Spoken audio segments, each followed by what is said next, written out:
Income from house property, page number 14।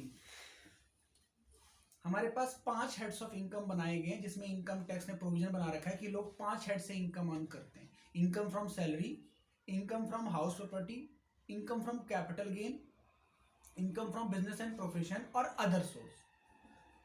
4 head के अलावा कहीं और से कमाओगे आप तो उसको हम अदर सोर्स में ऐड कर देंगे।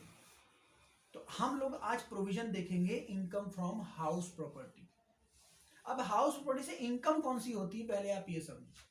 हाउस प्रॉपर्टी से यहां पे इनकम को लिया गया है रेंटल इनकम, बस सिर्फ रेंटल इनकम। घर बेच दिया तो यहां कवर नहीं है, कैपिटल गेन, वो कैपिटल गेन है।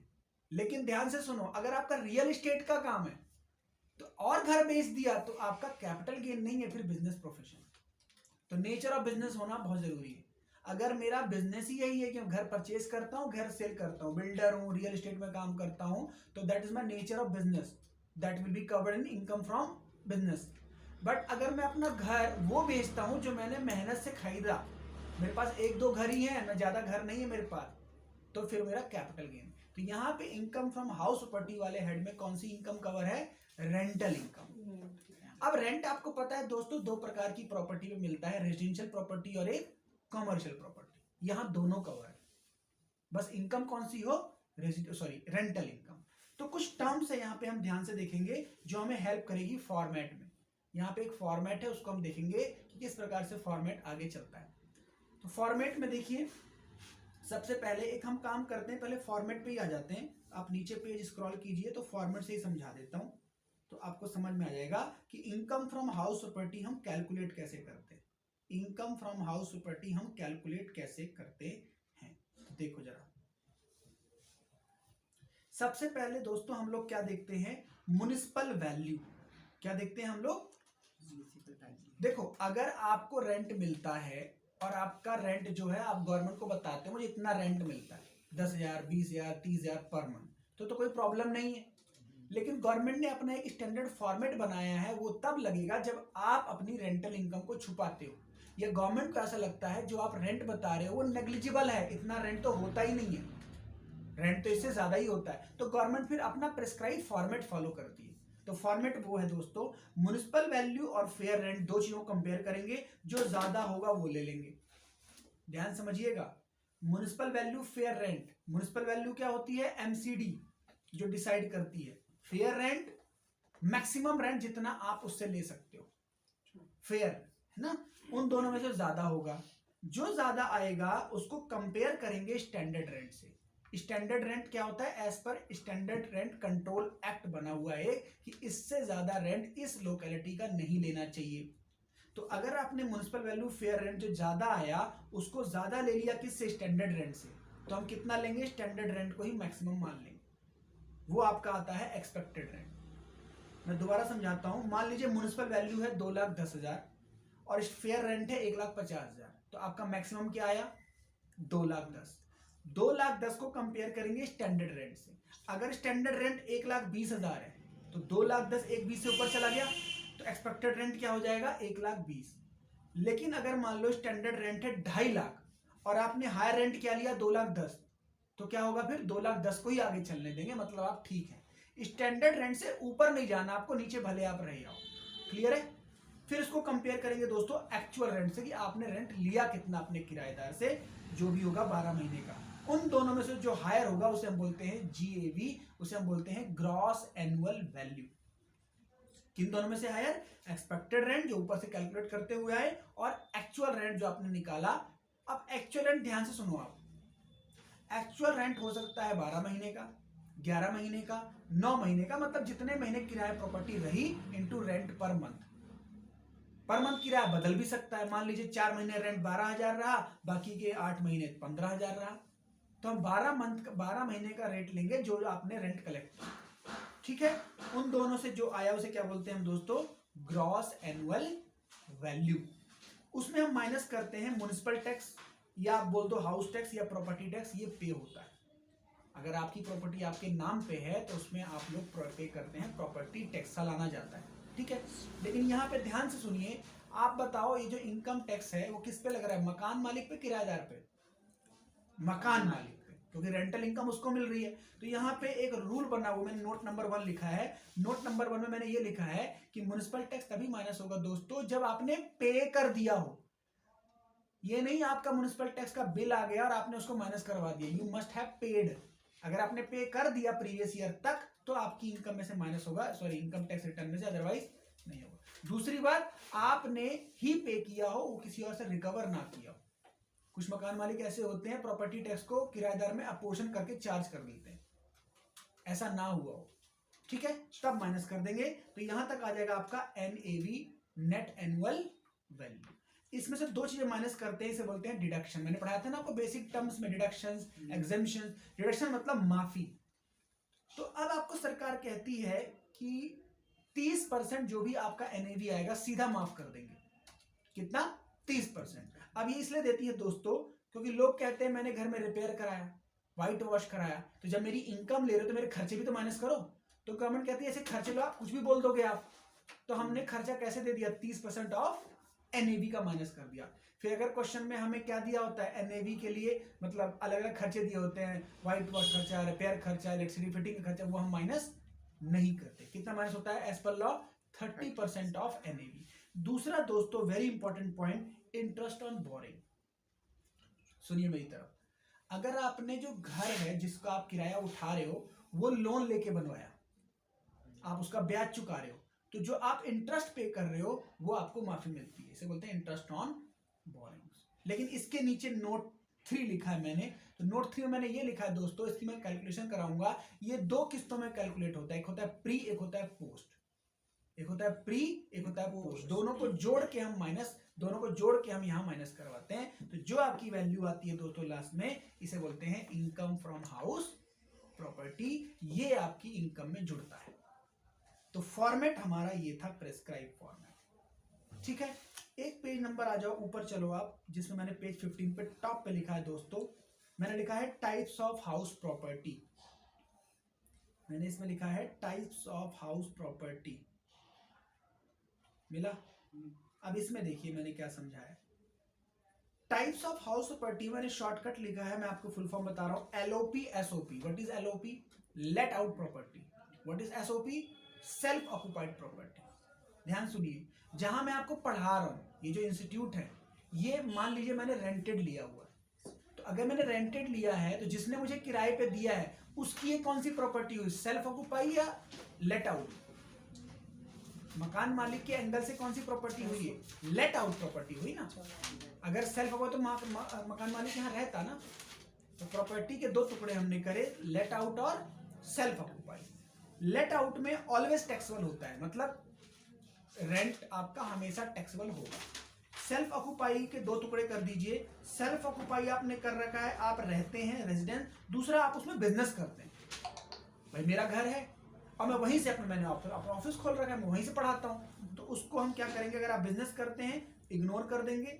ध्यान सुनिए, सेल्फ ऑक्युपाई रेजिडेंट अगर आप करते हैं और एक ही घर है, 1 एसओपी, तो कोई टैक्स नहीं लगेगा, कोई भी रेंटल इनकम में टैक्सेबल नहीं है। लेकिन ध्यान सुनिए, अगर मोर देन एसओपी है, मोर देन 1 एसओपी, मतलब आप ये कह रहे हो गवर्नमेंट को कि मैं 2 से ज्यादा घरों में रहता हूं, तो सरकार कहती है 1 एसओपी तो हम माफ कर देंगे, उसके बाद जो होगा उसको हम क्या मानेंगे? Deemed let out. तो भले आप ये बोलो वहां से किराया नहीं मिलता, जो हमारा प्रेस्क्राइब फॉर्मेट है म्युनिसिपल वैल्यू, फेयर रेंट, उसके हिसाब से हम रेंट निकालेंगे और उस पर आपको टैक्स देना पड़ेगा, ठीक है। तो this is the discussion of types of property as per income tax, ठीक है। यहां तक आप पहले पढ़ लें। चलिए देखिए, तो ये हमारा बेसिक एक डिस्कस हो गया। उसके बाद एक पेज नंबर 14 पे मैंने एक आपको हेडिंग लिखी है एक्चुअल रेंट। एक्चुअल रेंट लेना कैसे? तो मैंने यहाँ पे फॉर्मूला लिखा है, एक्चुअल रेंट लेते हैं दोस्तों, रेंट जो मिला, rent receive, plus rent receivable, यहाँ पे रिसीव नहीं है, रेंट रिसीवेबल है ये, माइनस अनरियलाइज रेंट। अब ये दो चीजें क्या होती हैं? एक तो जितना मुझे रेंट मिला वो तो जोड़ना ही जोड़ना है, प्लस मुझे जो रेंट मिलेगा, और माइनस करना है अनरियलाइज। अनरियलाइज समझते हैं क्या होता है? Unrealise rent. अनरियलाइज का मतलब होता है मकान उससे ज्यादा लिया है। नहीं, अनरियलाइज का मतलब होता है किराएदार रहा लेकिन किराया मिला नहीं। और एक होता है दोस्तों लॉस ऑफ वैकेंसी। ध्यान सुनो, एक होता है अनरियलाइज रेंट, एक होता है लॉस ऑफ वैकेंसी। 12 महीने में 3 महीने मेरा घर खाली रहा तो मुझे क्या किराया मिला? नहीं मिला, तो उसे बोलते हैं उस पीरियड को लॉस ऑफ वैकेंसी। लेकिन 12 महीने किराएदार रहा, 2-3 महीने नहीं दे पाए। कोविड के टाइम पे मान लीजिए भाई मैं ईमानदार मकान मालिक हूं, मैंने किराएदार को बोला मत देना, 2 महीने आराम से रहो जब तक लॉकडाउन ना खुल जाए, तो उस टाइम को क्या बोलेंगे हम? Unrealise rent. ठीक है, तो उसको हम माइनस कर रहे हैं, जो रेंट में नहीं रिकवर कर पाया। और इनकम टैक्स जब बारीकी से आप पढ़ेंगे तो वहां तो लिखा हुआ है अनरियलाइज रेंट कब कब हो सकता है। मान लीजिए टीनेंट की दुर्घटना कुछ हो गया हो, या टीनेंट का कोई और बिजनेस बंद हो गया हो, तो हमें उस टाइम पे रेंट नहीं मिला जबकि वो मकान में था, खाली नहीं था हमारा मकान। तो एक्चुअल रेंट पे हमें ऐसे कैलकुलेट करना है। ठीक है, रेंट मिला प्लस रेंट मिलेगा माइनस अनरियलाइज रेंट, ये चीजें हमने समझी। उसके बाद हमने ये प्रॉपर्टी का डिस्कशन कर लिया। अब नीचे स्क्रॉल करके आते जाइए, पेज नंबर 16 पे आइए, जो मैंने आपको समझाया।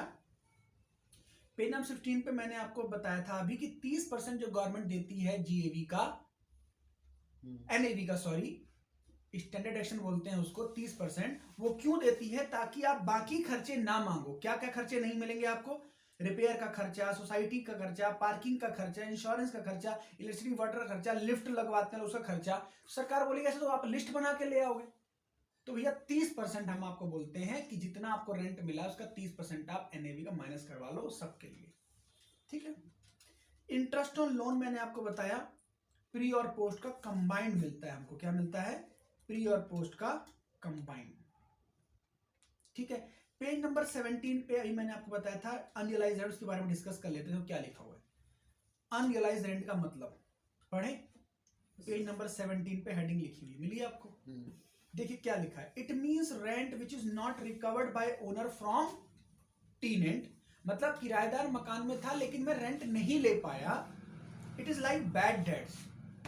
क्या है ये? Like bad debts. It is deduction while calculating actual rent. ये माइनस होता है, अभी हमने पढ़ा ना माइनस करता है ना, तो ये। लेकिन आगे क्या लिखा है? 4 चीजें इंपॉर्टेंट है। Tenancy should be bona fide. ईमानदारी आपके पास पूरी होनी चाहिए, मतलब आपने कोई झोल झाल से ना दिया हो। भाई हो सकता है आपने उसे गलत मांगा और ना दिया उसने, तो बोनाफाइड आप होने चाहिए। Tenant should have vacated that house property. बाद में वो खाली कर गया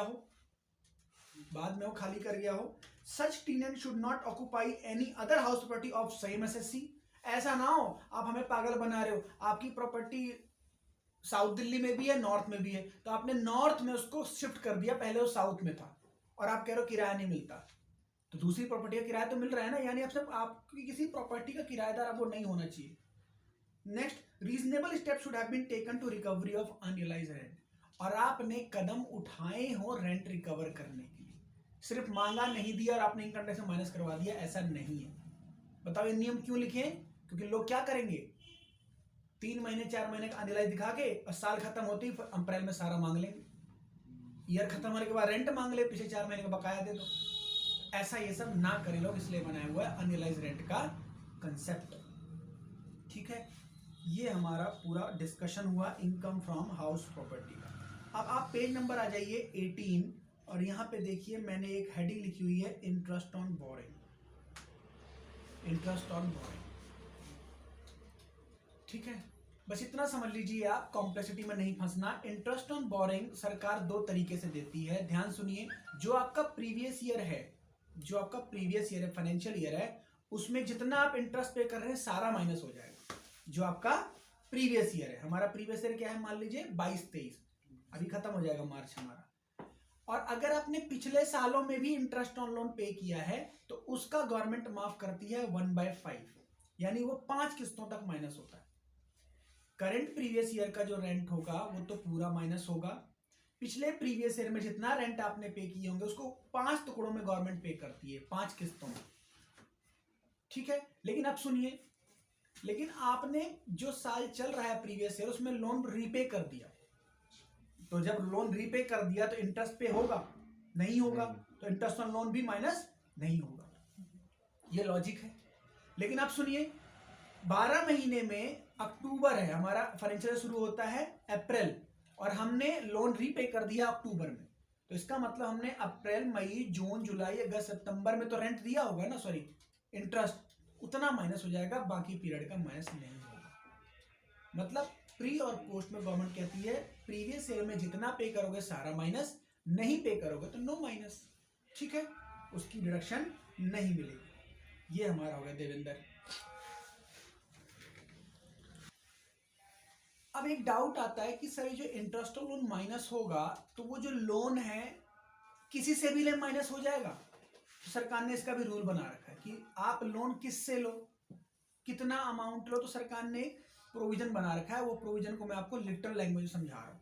मैंने यहाँ पे आपके नोट्स में लिखा हुआ है, पेज नंबर क्या है 19, पेज नंबर 19 सबसे नीचे लिखा हुआ मैंने इंटरेस्ट ऑन लोन। क्या लिखा हुआ है? It is allowed at deduction if property is reconstructed, constructed, renovated और रिपेयर। जरूरी नहीं है घर बनाने के लिए लोन लिया हो, घर की रिपेयर कराने के लिए, घर का फ्लोर एडिशनल बनाने के लिए, घर की मरम्मत के लिए, किसी भी चीज के लिए आपने लोन लिया उन सब की माफी मिल जाएगी। बस आपका क्या पे होना चाहिए? इंटरेस्ट। एक बात क्लियर? लोन आप कहीं से भी ले सकते हो, बैंक से, फाइनेंशियल इंस्टीट्यूशन से, ट्रस्ट से, फ्रेंड से, फैमिली मेंबर्स, हमें इससे मतलब नहीं है। आप बस क्या उनको पे करते हो? Interest. It is allowed on, सबसे अच्छी बात, ड्यू बेसिस पे। ये अच्छी बात है। ड्यू मतलब वेदर यू हैव पेड और नॉट, अक्रू बेसिस पे आपको माइनस हम कर देंगे। नॉर्मली क्या होता है, मान लीजिए आपने कई इंटरेस्ट ड्यू हो गया बट आप पे नहीं कर पाए, तो भी हम आपको माइनस करवा देंगे। यहां पे लोग क्या करते होंगे, सोचो, टैक्स प्लानिंग। यहां पे लोग क्या करते होंगे? Tax planning. अब ज्यादा डिटेल में हम यहाँ पे नहीं पढ़ेंगे क्योंकि यहाँ पे टैक्स की चोरी हो सकती है। जब ड्यू बेसिस पे दे दिया तो आप सोच सकते हो। इंटरेस्ट ऑन इंटरेस्ट भी अलाउड है। सर ये क्या है? इंटरेस्ट ऑन इंटरेस्ट, सुनिए क्या है ये। SBI बैंक है, मैंने उससे होम लोन लिया, घर बनाने के लिए लोन लिया, और मैं उसको 3 महीने से इंटरेस्ट नहीं दे रहा हूँ, कि EMI नहीं दे रहा हूँ, मान लीजिए किस्त नहीं चुका रहा हूँ। SBI बोलता है कि अब हम तुम्हारे इंटरेस्ट पे इंटरेस्ट लगाएंगे, मतलब अब जो पे करोगे उस अमाउंट पे भी इंटरेस्ट लगेगा। लोन पे इंटरेस्ट लगता है ना, लेकिन लेट पेमेंट का भी तो इंटरेस्ट लगता है, तो वो वाला इंटरेस्ट भी माइनस हो जाएगा। समझिए आप? तो जितना डिले करो आपकी और मर्जी। अब यहाँ पे टैक्स प्लानिंग होती है, अब ये नहीं सीखे कैसे होती है, अब आप समझ सकते हो। जहां सरकार ने ढीली पड़ी, लिबर्टी दी, वहीं पे लोग अपनी टैक्स प्लानिंग कर लेते हैं, यहीं पे निकालो जितना अमाउंट निकालना, ठीक है। Interest on interest is, sorry, I am sorry, यहाँ पे ध्यान से करेक्ट करो। Interest on interest is not allowed at deduction. Interest on interest allow नहीं करेंगे, यानी मेन इंटरेस्ट माइनस करेंगे। लेट करने की वजह से जो बैंक इंटरेस्ट लगा रहा है वो आपको माइनस हम नहीं करने देंगे, ठीक है। चलो ठीक है, पहले पेज पे आ जाओ। देखिए, अब एक हम टॉपिक अलग से पढ़ेंगे, यहाँ पे नहीं, बट वहां यहीं पे इसका डिस्कशन आ गया तो मैं यहाँ पे बता देता हूँ। एक हम टॉपिक पढ़ेंगे दोस्तों, set of and carry forward. क्या पढ़ेंगे हम? Set of and carry forward. वहां पे सरकार ने एक अच्छी आपको रियायत दे रखी है, ध्यान सुनिए। आपके 5 हेड्स ऑफ इनकम है, सरकार कहती है कि मान लो आपको किसी हेड से नुकसान हो जाता है, सरप्लस की जगह आपको लॉस हो गया, तो सरकार उसका बेनिफिट आपको देती है। कहती है वो जो लॉस हो गया आप उसको किसी दूसरे हेड से क्या कर सकते हो, जिसमें प्रॉफिट है, उससे एडजस्ट कर सकते हो। ऐसे समझ लो आप, 5 सोर्स ऑफ इनकम है। मान लीजिए आपको बिजनेस से लॉस हो गया या हाउस प्रॉपर्टी से लॉस आया आपका लास्ट में, तो सरकार कहती है जिसका लॉस है प्रॉफिट वाले से उसको नेट करो, फिर जो है उस पर टैक्स दो, वरना मत दो। ये तो हुआ दोस्तों सेट ऑफ, इसे बोलते हैं सेट ऑफ। इसके बाद भी सरकार ने अच्छी रियायत दे रखी है कि मान लो आपने सेट ऑफ किया, उसके बाद भी आपको लॉस ही बच रहा है, तो आप उसको अगले सालों के प्रॉफिट से भी एडजस्ट कर सकते हैं। इसे बोलते हैं कैरी फॉरवर्ड। इसे क्या बोलते हैं? Carry forward. तो किसका किससे होता है ये हम बाद में देखेंगे, लेकिन यहां पे आप ये समझ लो, हाउस प्रॉपर्टी में मैक्सिमम लॉस, यहां पे एक मैंने बोल्ड किया हुआ देखो, maximum loss under house property that can be carry forward is 2 lakh. मेरी तरफ देखिए, मैंने हाउस प्रॉपर्टी की कैलकुलेशन करी, मुझे लॉस आ गया। लॉस इतना ज्यादा आया कि मैंने दूसरे से सेट ऑफ करना चाहा, उसके बाद भी लॉस आया। तो सरकार ने सुविधा क्या दे रखी है, अगले साल भी ले जाओ उस लॉस को इनकम से एडजस्ट करने के लिए, बट कैरी फॉरवर्ड के लिए एक लिमिट फिक्स कर दी गवर्नमेंट ने, maximum is 2 lakh. Carry forward 2 lakh से ज्यादा नहीं होने देंगे। ये बात समझ आ गई आपको? This point to be kept in mind. चलो देखो, मैं आपको GAV तक का कैलकुलेशन करना सिखा रहा हूं, ठीक है। GAV तक हम पहुंचते कैसे, लेकिन ऑफिस में मैं आपको बता दूं क्वेश्चन सीधा यहां शुरू हो जाता है, क्योंकि ऑफिस में सीधा क्लाइंट से हम पूछते हैं रेंट कितना मिला। लेकिन ये फॉर्मेट इसलिए बनाया गया है कि जब एसएससी पे डाउट करेगा इनकम टैक्स की रेंट ज्यादा है कम हमें दिखा रहा है, तब ये फॉर्मेट कौन फॉलो करता है? Income tax.